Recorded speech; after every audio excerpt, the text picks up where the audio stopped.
Hi, my name is Vanessa, and this is Rules of Art. In this video, I'll be talking about the TV series Life, written by Koo Seung-hyo. If you haven't seen it, I recommend that you do before watching this video, because this video basically spoils the entire series. This is a drama that received a lot of criticism, and I think while it does have its flaws, there are a lot of aspects of it that are praiseworthy. One of which is the character of Koo Seung-hyo. In this video, we're gonna be analyzing him by examining his character arc.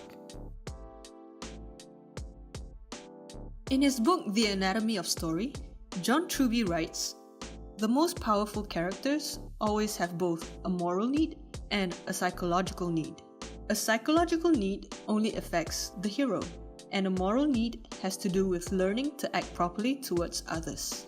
He argues that compelling characters fulfill these needs as they achieve their goal and become better versions of themselves at the end of the story. So coming back to the character of Koo Seung-hyo, it's easy to see what his goal is, at least in the beginning of the series.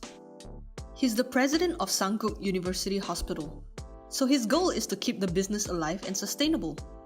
But what could a young and successful man in his position need? 시작하시죠. We don't see much of Koo Seung-hyo in the pilot episode. In fact, he comes into play only in the last scene before the episode ends. But at the start of the second episode, we don't immediately continue where we left off at episode 1.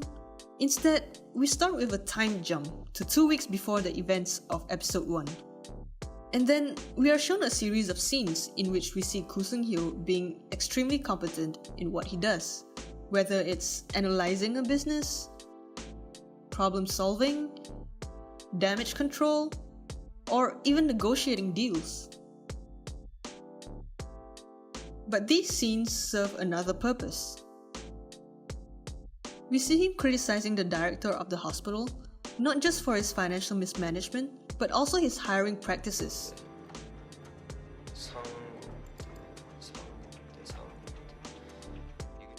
The way he responds to the other presidents of the group, 접으세요. 됐습니다.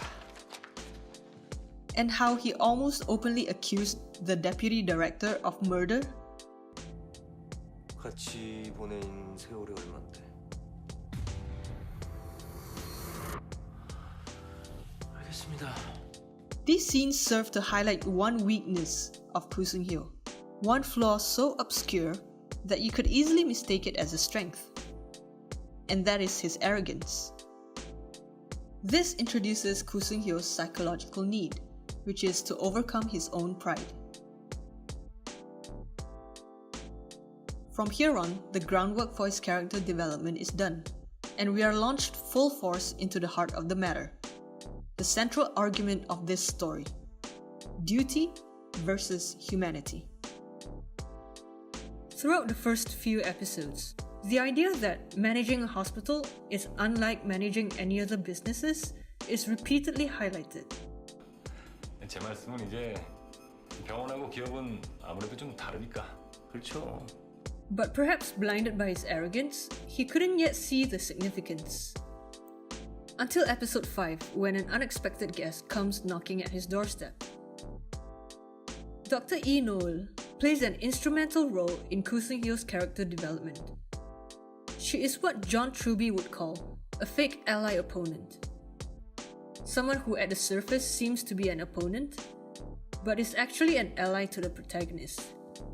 In this story, and in the character development of Koo Seung-hyo, she not only questions him, but whether she realizes it or not, she forces him to question his own beliefs. Here, she does that by a simple gesture of alliance, offering him a tour of the pediatrics ward. By allowing him to see for himself that the hospital, unlike perhaps the businesses he's managed before, deals directly with human lives. That the hospital doesn't provide only healthcare, but also comfort and a sense of security. And the medical staff can't do their jobs properly if they themselves don't feel secure in their employment. That maybe his way of doing things isn't completely applicable here. As he scrambles to get out of the hospital, it's obvious that Koo Seung-hyo is affected by this experience.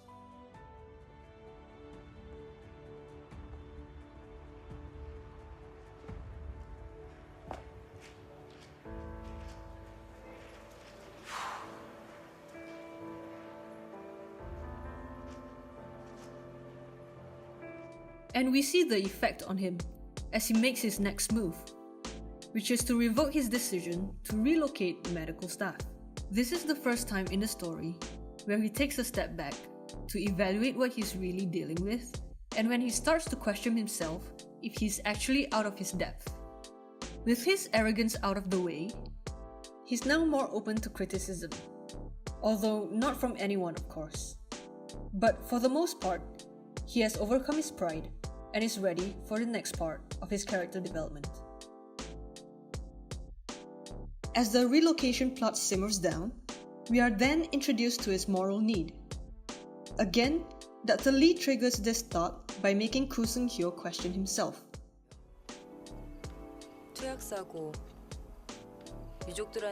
She begins by asking him if his decision was part of his greater plan to manipulate the medical staff.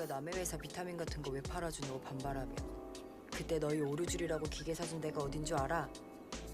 그걸로 써먹겠다는 계산이었나요? He dodges the question by asking if it even matters. She then insists that it is of the utmost importance, that the how and why he came to that decision is just as important, if not more important than the decision itself, that the intention defines the action, and that people are not just means to an end. She does this again at the hospital when she told the story of the Swiss nuclear development plan. 지었을까요? 못 지었을까요? Throughout the series, he asked her for the conclusion of that story up to 3 times, focusing only on the outcome. 그래서요. Which, of course, she held back. Until her next conversation with him, when the outcome of the story inadvertently disappoints him. 25%. 진짜로요? 그래서 못 지었다고요? 그게 중요해요. 그럼요, 중요하죠. 제일 중요하죠, 결론인데. Again, she asserts that whether the nuclear plant was built or not was not as important as why the people voted the opposite. Here, Koo Seung-hyo learns to understand why people do what they do. The medical staff don't work tirelessly for the sake of financial incentives. They do it to help people, to save lives, to do everything in their ability, even when it seems pointless. And no one embodies this philosophy better than Dr. Ye Son-woo, the other force of change for Koo Seung-hyo. Dr. Ye's approach to Koo Seung-hyo is a more direct one. He proposes a challenge to Koo Seung-hyo, one that seems to be impossible. 병원의 문화를 바꿔라. 나더러. But having learned that outcome is secondary, this means something entirely different to him. 나를 잘 모르시는 것 같은데. It means the possibility for change. Change towards a morally healthy hospital, and it starts with him. 기대를 걸면 헛된 걸까요?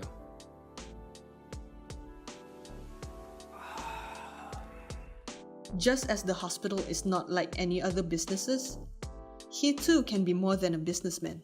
혀를 꿰매는 손이 아니라 생명을 붙잡는 손이 되고 싶듯이 기업인도 월급을 쥐어주는 걸 넘어서 이루고 싶은 게 있지 않나요?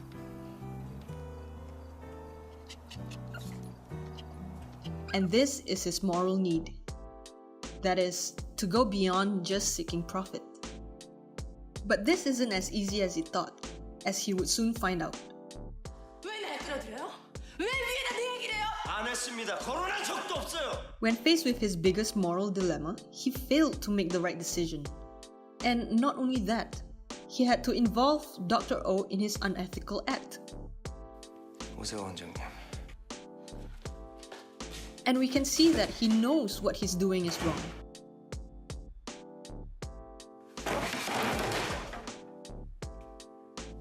Morally speaking, he is at his lowest point in the whole series, when he is again questioned by Dr. Lee, with a question that she's posed to him before. Were his decisions intended to go against the medical staff? 사망사고.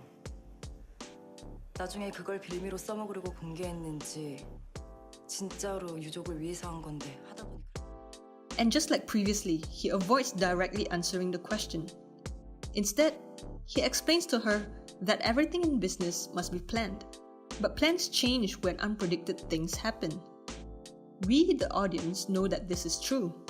We witness his anger when he found out about the incident with the cancer department, and that he immediately asked team leader Kang to call the parents of the victim. 보호자를 넣게요. We also know that he had planned to sell supplements in the hospital even before knowing about the medical staff's reluctance to relocate. Whether it is to protect the hospital from liabilities, or whether it was a part of a plan against the medical staff, we can't be sure. But what's certain is the fact that his finding out of the malpractice and the strike are, if anything, unforeseen circumstances. She then questions him about the current situation, and she says to him that he's not that kind of person, a person who would sacrifice his morals and puts others in a position to do the same. But to her disappointment, and his, that's exactly what he had done. The impact of this dialogue is huge, and it is seen in the decision he makes when Chairman Cho decides to retaliate against the medical staff. Here, faced with another dilemma, he decides to uphold his values. And for Koo Seung-hyo, this is the point of no return. This decision will unravel a series of events that will prove to be too much for him to handle. Perhaps not because he is incapable of going against the chairman, but because he knows that going against the chairman means risking not only himself and his family, but also the hospital, the people who work there, and even their families. And what's the point of winning that battle when at the end everything is lost? When people are not means to an end? 보통 사람들 아니에요. So instead, he does the next best thing, a defensive approach. On Hwa-jung's side, he continually tries to convince the chairman to take a less aggressive approach, even though he knows it's futile. 아닙니다. 나한테 손 떼라. 지금 이 말 돌려가는 거잖아. 걱정. While on the hospital side, he orders an inspection to find out and deal with anything that could be used against them, even after he was fired from his position. Admittedly, it was the medical staff's unexpected move to approach the Minister of Environment that ultimately opened the door for Koo Seung-hyo to achieve what he set out to do. His last act as president brings both the hospital and the chairman to a temporary stalemate. The medical staff is able to influence the chairman through the minister, and the chairman has leverage against the minister, creating a perfect standoff. But, as Koo Seung-hyo tells Dr. Oh, this is only temporary. 상국대가 쥔 뇌관은 장관이 현직일 때까지만 유효합니다. 물러나고 나면 And with that, Koo Seung-hyo ends his reign over SKUH, leaving the hospital not only financially sustainable, but also morally sound, and with newly appointed leaders equipped to take on whatever challenges the chairman may pose. Writer Lee Soo-yeon shows her mastery in creating compelling characters through the systematic development of Koo Seung-hyo. If he had not overcome his pride, he would have been too oblivious to the nature of his business, and without understanding his business, he would not have realized his responsibility and capability for goodness, and learned to uphold his moral integrity.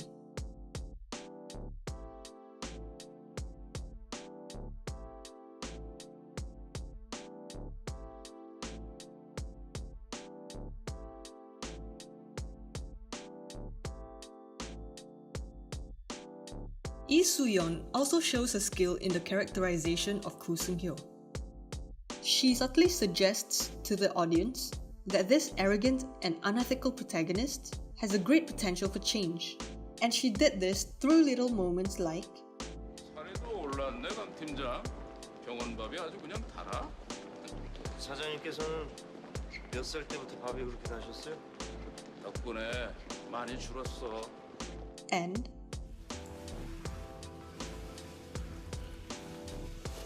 땡골에서 자고 있어. and my personal favorite, this juxtaposition.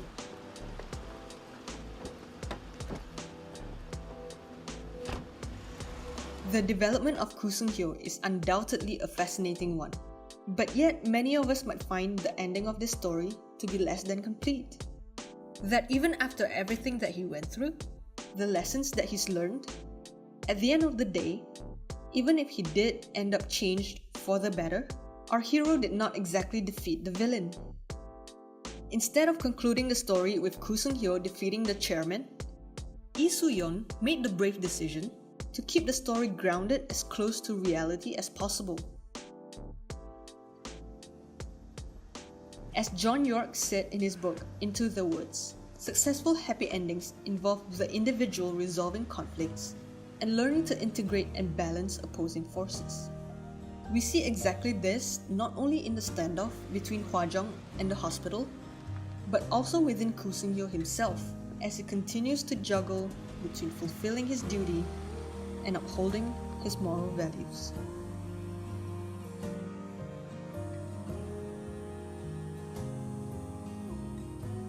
Thanks for watching the video. These are just some of my thoughts on the character of Koo Seung-hyo.